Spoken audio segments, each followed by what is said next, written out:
Mesdames et messieurs, bonjour ou bonsoir, tout dépend de l'heure à laquelle vous écoutez cette vidéo chez vous. Je m'appelle Michel Biemton, journaliste web camerounais, et merci de faire confiance à cette chaîne YouTube de l'engagement sociopolitique. Merci de vous abonner massivement à cette chaîne. Merci de partager cette vidéo qui sera consacrée à une actualité brûlante, à savoir l'annonce faite par les autorités américaines de frapper de restrictions de visa certaines personnes et personnalités camerounaises qui représente un obstacle à l'ouverture des négociations sans précondition et avec une médiation internationale et sous une médiation internationale, autant pour moi, en vue de trouver une solution au conflit anglophone. Mesdames et messieurs, j'aimerais y apporter quelques éclaircissements par rapport à certains concepts. Lorsqu'on parle de restriction de visa, cela signifie que les personnalités qui seront ciblées pourront se rendre aux États-Unis dans le cadre de la coopération entre le Cameroun et les États-Unis. Je prends un exemple. Si Paul Biya est ciblé par les autorités américaines, cela n'empêchera pas Paul Biya de se rendre aux États-Unis pour une visite officielle, pour une visite d'État, par exemple. Voilà ce qu'on appelle la restriction de visa, qui est différent de la suppression de visa. C'est deux choses bien différentes. Et les États-Unis, c'est-à-dire que dans le communiqué du secrétaire d'État américain Anthony J. Blinken, il est question de négociations sans précondition. Donc, les sanctions vont cibler les personnes et les personnalités qui représentent une menace ou un obstacle à l'ouverture de négociations sans précondition. Et vous connaissez très bien la ligne de l'administration, c'est-à-dire que des autorités américaines concernant le conflit en zone anglophone. Les États-Unis, le gouvernement américain milite sans cesse pour l'ouverture des négociations sans précondition. Ce à quoi le gouvernement camerounais s'est toujours refusé.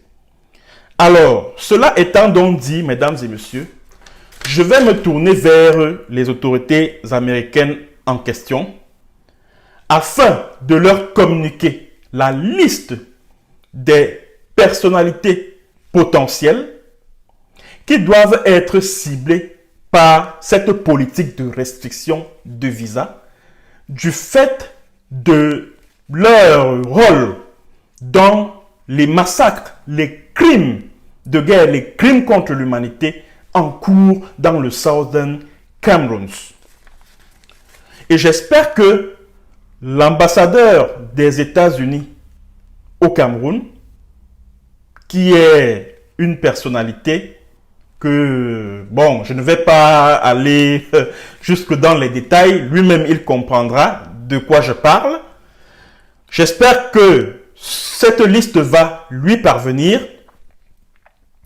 Alors, la première personnalité qui doit être ciblée par les autorités américaines s'appelle Paul Barthélemy Biya Bimvondo.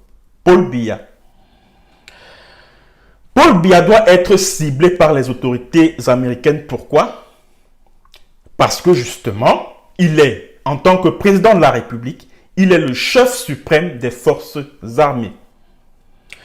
C'est Paul Biya qui, le 30 novembre 2017, alors qu'il revenait du sommet Europe-Afrique qui s'est tenu à Abidjan en Côte d'Ivoire, qui a annoncé devant les caméras de la télévision nationale, la CRTV, que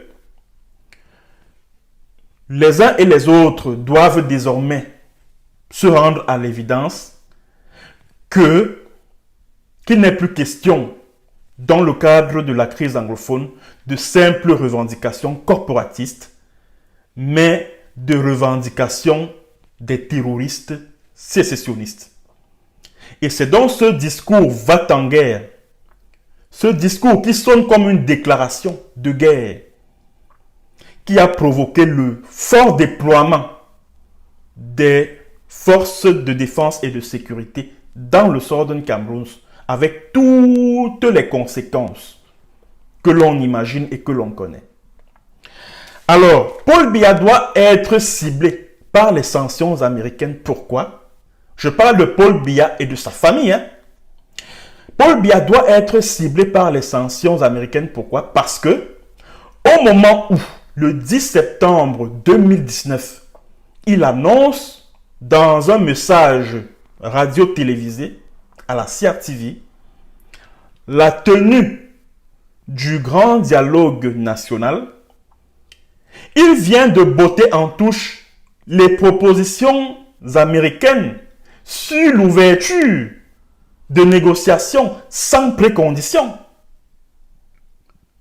Alors, il a donc refusé ces négociations-là et a opté pour le grand dialogue national sous la dictée de ses maîtres colons, sous la dictée de la France.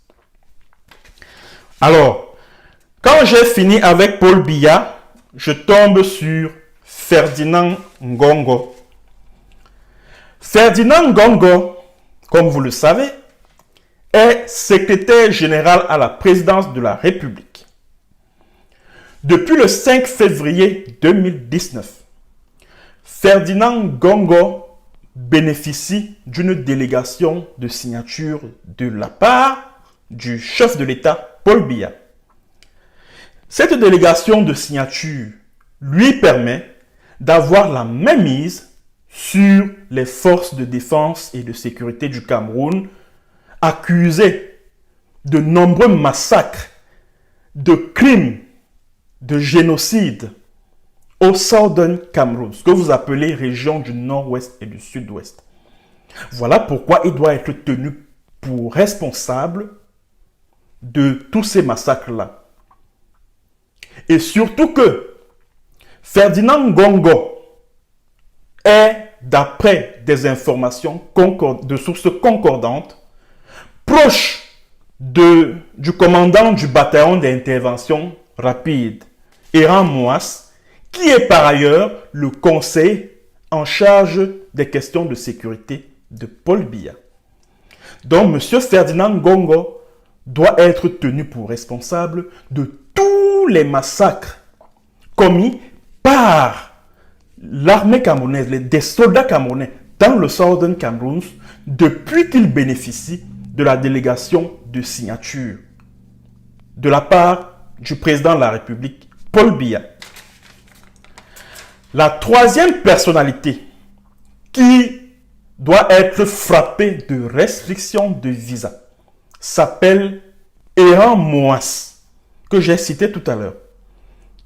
Il est le conseiller en charge des questions de sécurité de Paul Biya et le commandant du bataillon d'intervention rapide, le BI, cette milice privée, personnelle et privée de Paul Biya, qui est responsable de beaucoup de massacres, qui a fait couler beaucoup de sang en zone anglophone.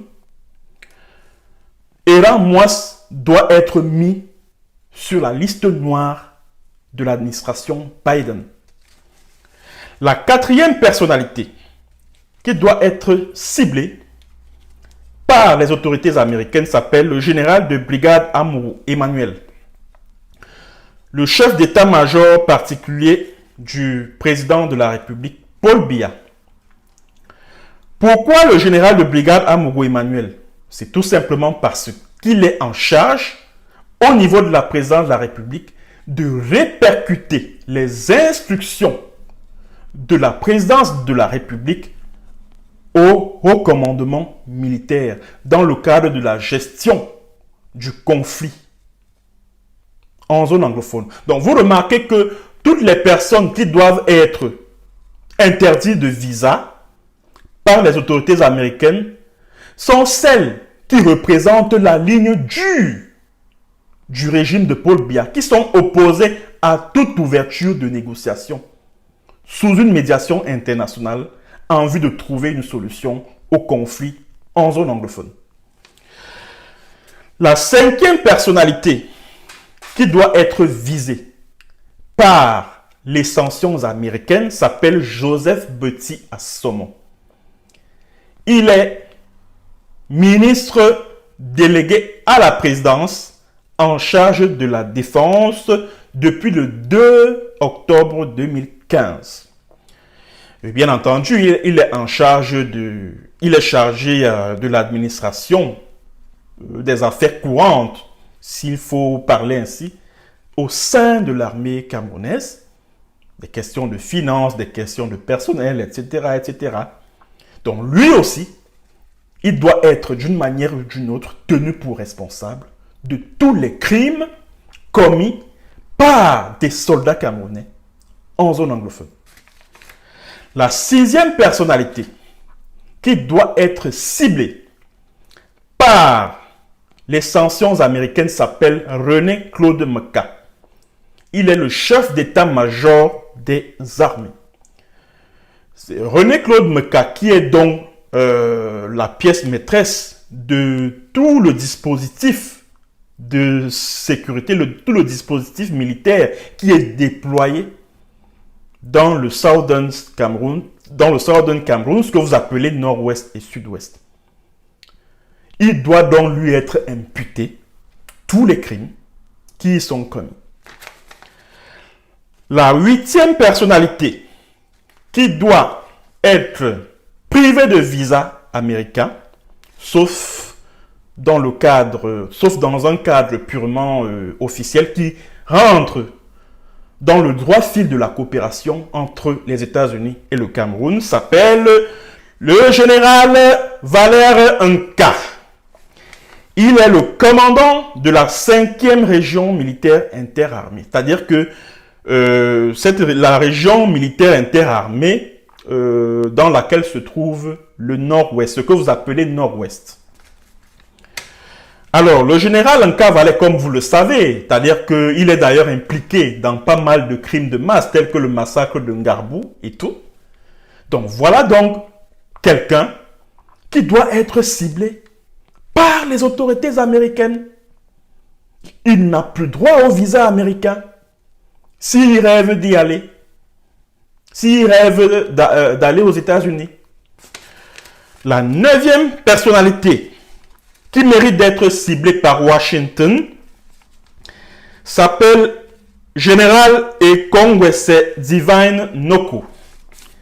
Il est commandant de la 5e région de gendarmerie qui elle également coiffe le Nord-Ouest.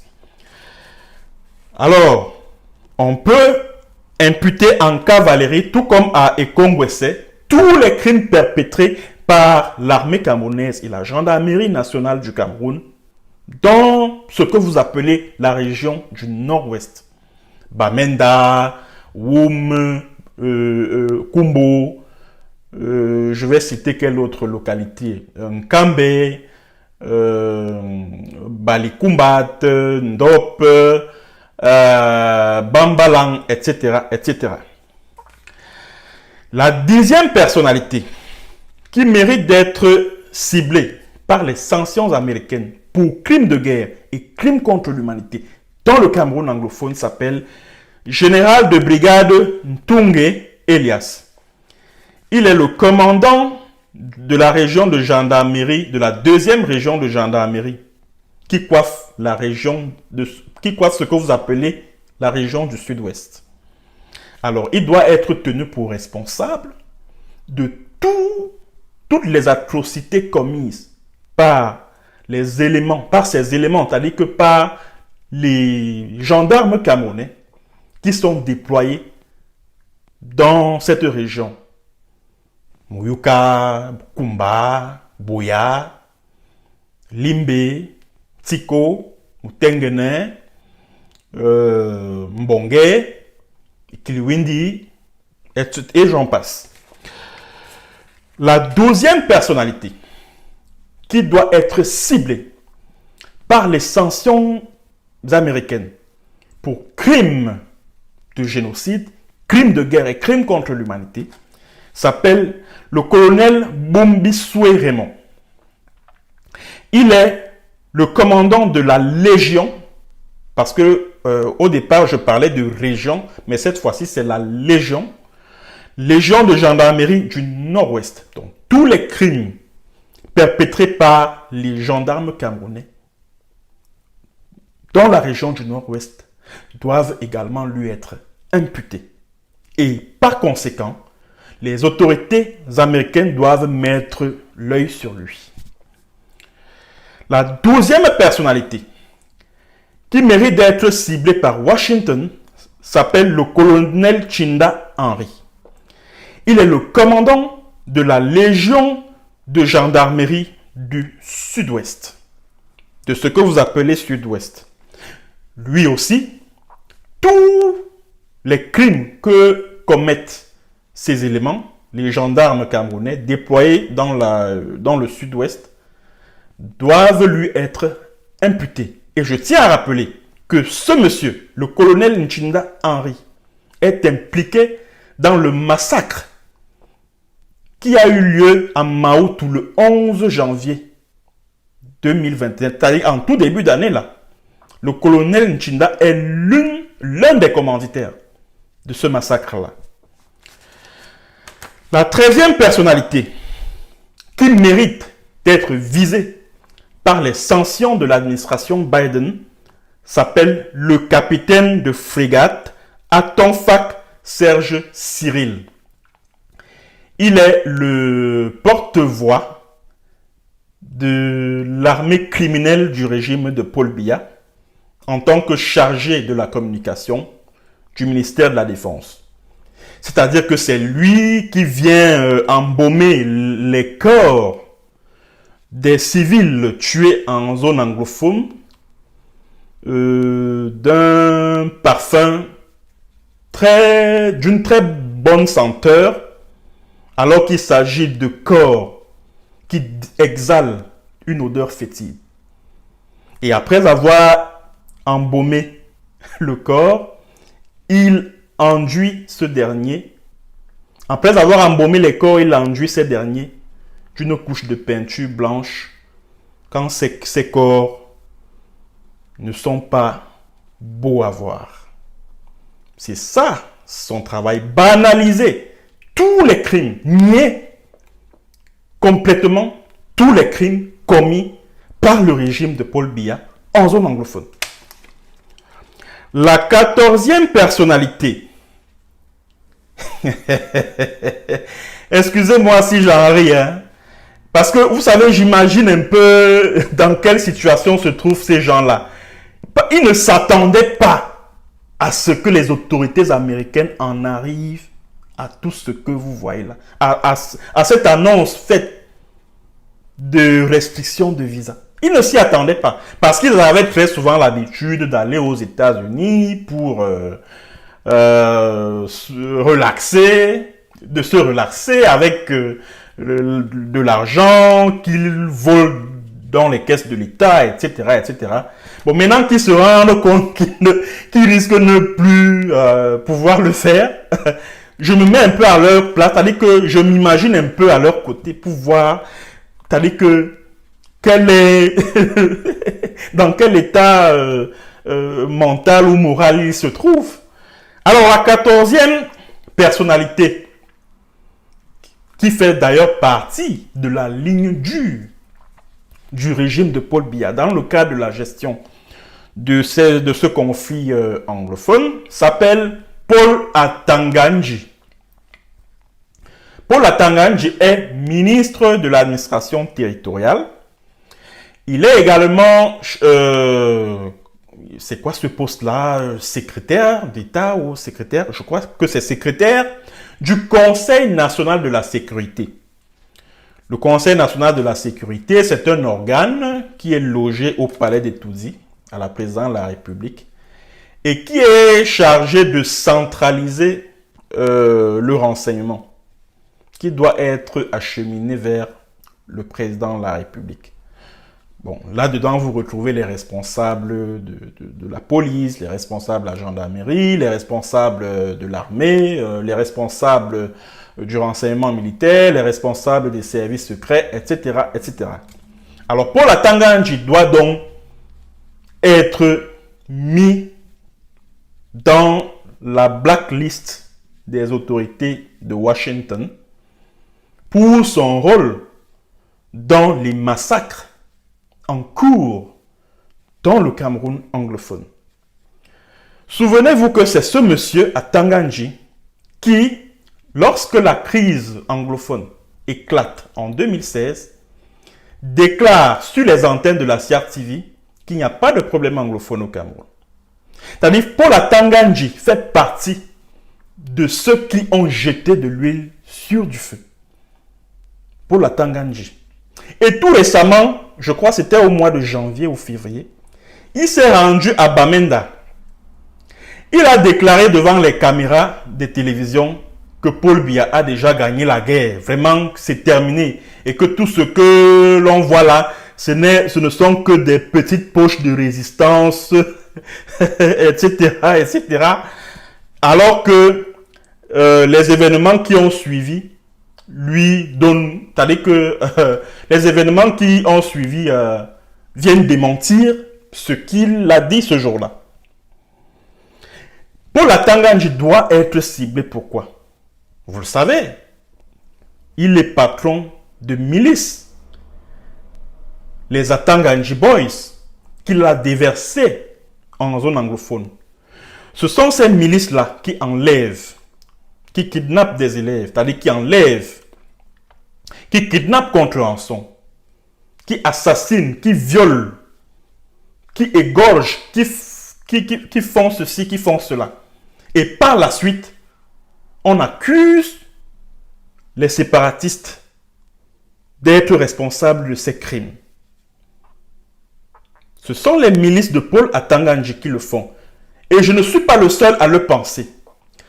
Fontaine Neba, c'est-à-dire que depuis l'annonce faite par les autorités américaines de sanctionner les responsables camerounais de restriction de visa, Fontaine Neba, c'est-à-dire que l'un des leaders du consortium, un enseignant d'université, l'un des leaders du consortium, au moment où la crise éclate, à l'orée de la crise en 2016, a accordé une interview à une chaîne de télévision sud-africaine, la SABC. Je vous invite, mesdames et messieurs,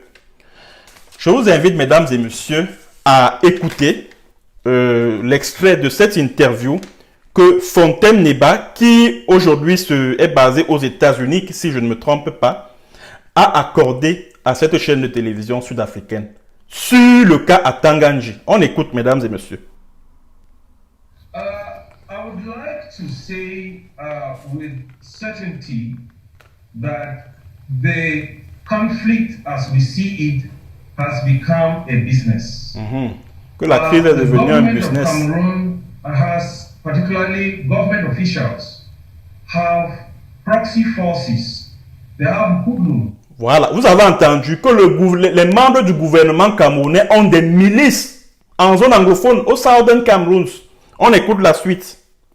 Hired and other vigilantes that operate within the territory of Southern Cameroon. Voilà. They conduct kidnapping for ransom. Voilà. And we are aware that some of the monies that have been paid as ransom have been collected in towns like Bafia. Vous entendez que de l'argent, c'est-à-dire que certaines sommes d'argent qui ont été collectées en zone anglophone, c'est-à-dire que qui ont été pris aux victimes, des sommes d'argent prises aux victimes en zone anglophone ont été collectées au niveau de Bafia. Bafia qui se trouve plutôt dans la partie francophone du Cameroun. Vous entendez? On écoute la suite.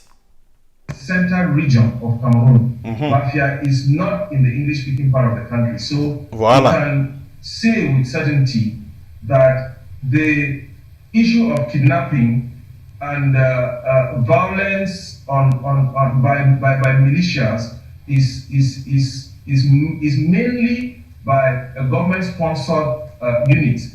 But and these are the units we call them Atanganji Boys. Atanganji Boys. Vous avez suivi, le nom d'Atanganji apparaît. Ce n'est plus moi qui parle. Il s'appelle Fontem Neba. Vous vous souvenez de Fontem Neba? Il a même été en prison à Kondangui pour les revendications des enseignants là, au début de la crise. Mr. Paul Atanganji, who is the Minister of Territorial Administration and very, very notorious for helping to escalate this conflict. Voilà. Il est celui qui a qui a participé à ce que le conflit s'aggrave.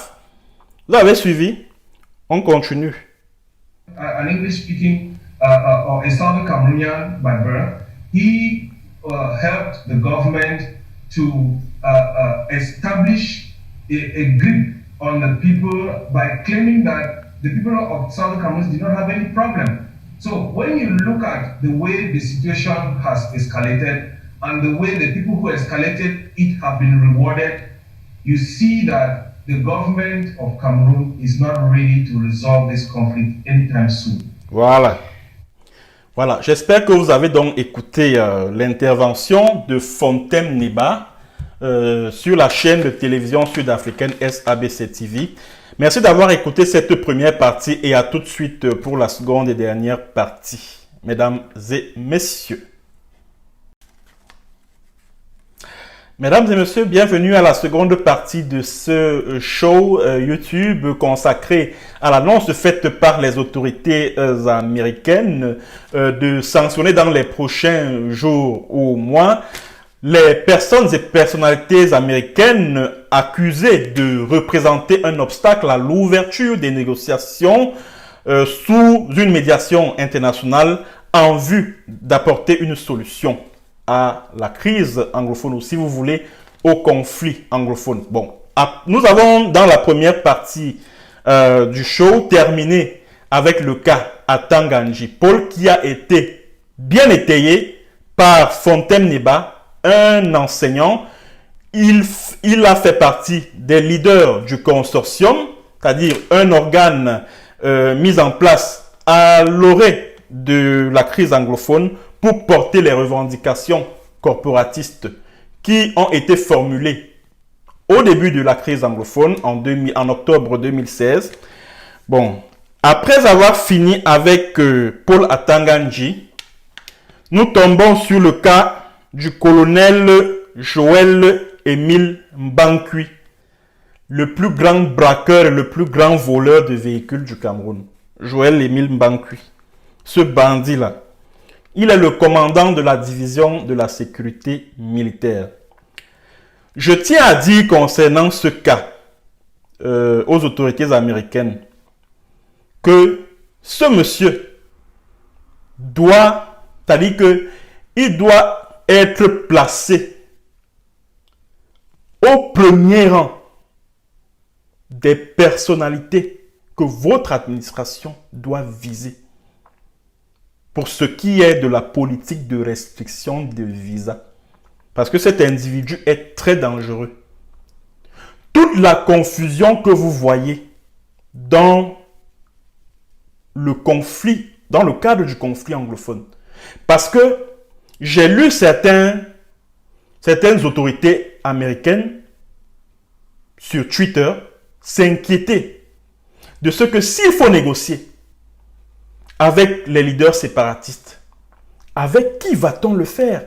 Avec qui le gouvernement camerounais est appelé ou sera appelé à le faire? Cette confusion, cette division, c'est ce monsieur qui l'orchestre.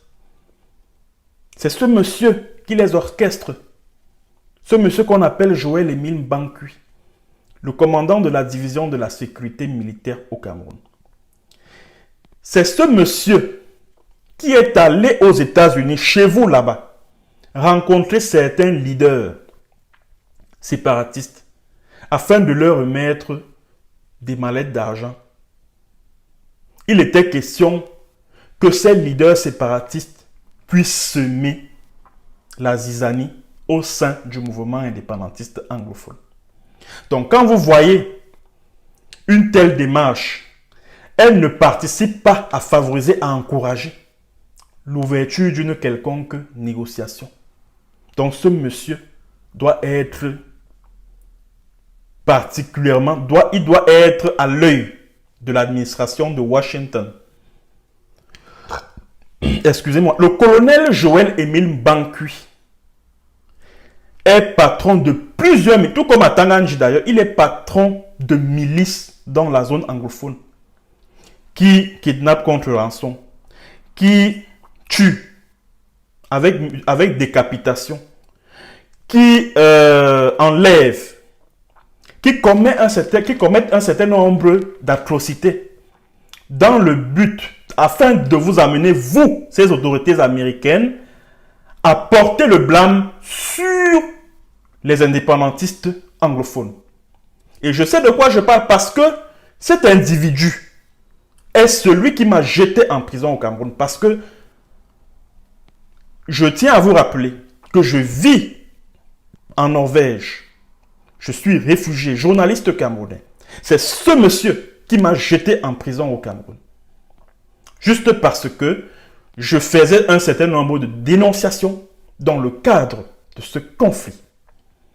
Alors, le jour où il me convoque à la division, bon, il n'a pas qualité pour me convoquer, le jour où il m'invite à son bureau, le 23 octobre 2018, date à laquelle il m'a fait jeter en cellule puis en prison, un de ses agents m'a révélé que la division de la sécurité militaire, qui est utilisée de manière informelle pour des missions de renseignement, pour des missions réservées aux services secrets, a mis en place une stratégie visant à diviser le mouvement indépendantiste anglophone.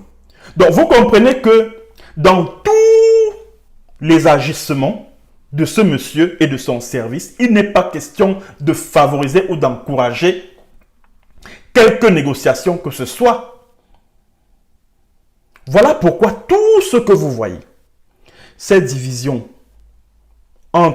ces attaques entre leaders séparatistes, toute cette confusion que vous voyez dans le mouvement indépendantiste anglophone, c'est ce colonel Joël Émile Bankui qui favorise cela. Et ce colonel Bankui finance des cyberactivistes, des cybermiliciens sur la toile, sur Facebook, un peu partout, qui font dans de la contre-révolution, qui viennent également nier un crime ou un massacre commis par des soldats camerounais en zone anglophone. C'est-à-dire quoi? Pour ce qui est de la propagande contre-révolutionnaire, lorsque les milices que ce colonel Joël Émile Bankui a déployées dans le Southern Cameroun commettent des crimes, ces milices prennent les victimes en photo ou en vidéo et ils envoient aux activistes qui sont à la solde de ce Émile Bankui pour que ces derniers, dans leur post sur Facebook ou sur je ne sais quelle autre plateforme virtuelle, attribuent ce crime-là aux indépendantistes anglophones. Voilà le rôle que joue ce colonel Joël Émile Bankui dans le cadre de la crise anglophone. La 16e personnalité qui mérite d'être visée par les sanctions de Washington s'appelle Eko Maxime. Il est le patron de la Direction générale de la recherche extérieure, les services secrets camerounais. Bon, lui aussi, il a été plusieurs fois mis en mission pour aller rencontrer certains leaders séparatistes afin de leur remettre de fortes sommes d'argent pour que soit ils abandonnent le combat, la lutte, soit ils engagent une campagne visant à diaboliser ceux qui, au sein de ce mouvement indépendantiste anglophone, continuent de mener la lutte. La 17e personne, cette fois-ci, qui doit être visée par les sanctions américaines, s'appelle Nkonda Titus, alias My Country People Them. Cet individu est l'élément central du point de vue de la communication dans le cadre de la stratégie contre-révolutionnaire mise en place par le pouvoir de Yaoundé. Cet individu est établi à Londres, en Angleterre. Nkonda Titus, c'est un ex-soldat de la UK Navy. C'est un anglophone originaire de Widikum, dans ce que vous appelez Nord-Ouest. Nkonda Titus est un cyberactiviste sur les réseaux sociaux. Il administre plusieurs plateformes sur Facebook, sur Twitter, sur WhatsApp aussi, à travers lesquels il mène une propagande contre-révolutionnaire. Il mène une campagne contre le mouvement indépendantiste anglophone. C'est-à-dire que lorsque les milices des Atanganji, des Mbanku Emile, de Paul Tasson, tiens, j'allais oublier celui-là aussi, chères autorités américaines. Paul Tasson, l'actuel ministre délégué auprès du ministre de l'économie, de la planification et de l'aménagement du territoire, qui est le patron du programme de reconstruction du Nord-Ouest et du Sud-Ouest là et tout ça. Lui aussi doit être interdit de visa. Il doit être frappé de cette politique de restriction de visa pour les États-Unis. Paul Tasson est impliqué dans l'assassinat de 3 chefs traditionnels à Essoata. C'était, je crois, au mois de février dernier. Parce que c'est lui qui a planifié cela avec certains hauts responsables de l'armée dans le sud-ouest. Parce qu'il était question d'assassiner ces chefs traditionnels-là afin d'attribuer cet assassinat par la propagande officielle à Field Marshal, qui est le patron des Red Dragons, le groupe armé indépendantiste qui coiffe le département du Lebi-Alem dans ce que vous appelez le sud-ouest. Donc Paul Tasson doit lui aussi être frappé par cette politique de restriction de visa annoncée par les autorités américaines.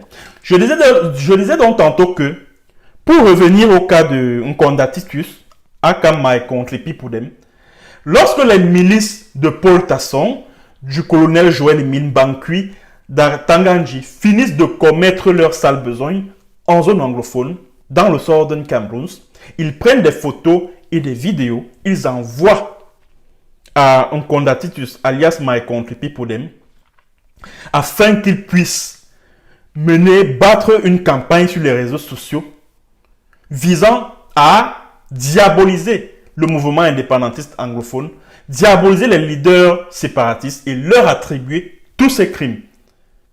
En parlant des Amba terroristes qui ont fait ceci, qui ont fait cela. Et en plus de cela, cet individu appelé My Country People Them joue également un rôle sur les réseaux sociaux. Lorsque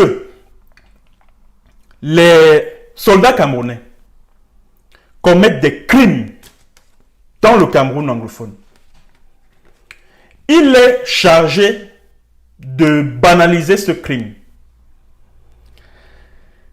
Il va vous dire dans un de ses posts que non, les 5 vendeurs de tomates qui ont été tués tout récemment à Bafanji, dans Lungo Ketunja, région de ce que vous appelez Nord-Ouest, en fait, ce sont les membres d'un groupe armé qui coiffe la zone qui ont été tués. Il va dire non, Amba terrorists have been compromised in Bafanji. Ce Nkonda Titus. Et je tiens également à vous rappeler une chose.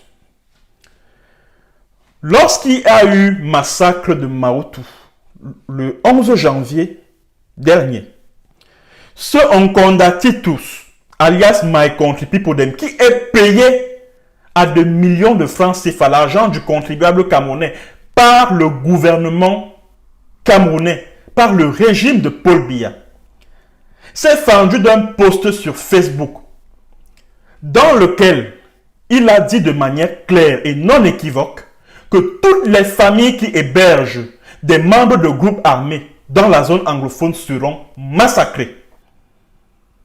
Ça s'appelle de l'apologie du crime.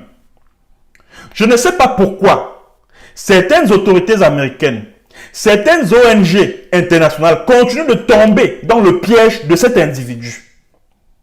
Je ne sais pas pourquoi. Ils prennent pour argent, elles prennent, ces autorités, ces ONG, pour argent comptant, toutes les bêtises que My Country People Them couche sur les réseaux sociaux.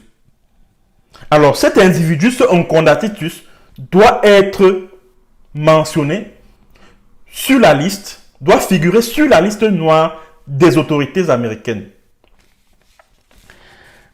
La 18e personnalité qui doit être visée par les sanctions américaines s'appelle René Emmanuel Sadi. Il est ministre de la communication. Justement, c'est lui qui joue le rôle, on va dire, c'est lui le porte-voix, l'un des porte-voix du régime criminel de M. Paul Biya dans le cadre de ce conflit. C'est-à-dire que quand le régime Biya se trouve impliqué dans un massacre, dans un crime, c'est lui qui vient dire que non, voilà, rien ne s'est passé. Hein. Vraiment, on veut diaboliser l'armée camerounaise, on veut ternir l'image des soldats camerounais et blablabla et blablabla. Ou alors, quand les milices d'Mbangu Emile et d'Atanganji commettent des crimes sur le terrain, c'est lui qui vient sans aucune enquête préalable, rien, dire que non, ce sont les indépendantistes anglophones qui ont commis ce crime. La 19e et l'avant-dernière personnalité qui doit retenir l'attention des autorités de Washington s'appelle Charles Ndongo. Oui, il est le directeur général de la Cameroon Radio and Television, c'est-à-dire que la radio et télévision d'État au Cameroun, que Charles Ndongo lui-même a appelé le tam-tam de Paul Biya. Eh bien, c'est la CRTV, comme je l'ai dit en tout début de ce show, qui a relayé le message de la déclaration de guerre que Paul Biya a faite le 30 novembre 2017 à l'aéroport international de Yaoundé-Nsimalen, alors qu'il revenait de Côte d'Ivoire où il a assisté au sommet Europe-Afrique. Alors, c'est cette CRTV donc qui est chargée d'enduire de couches de peinture blanche ce qui est noir dans le cadre de la crise anglophone. Un crime est commis dans cette zone, ils viennent dire que non, rien ne s'est passé. Et vous imaginez la suite.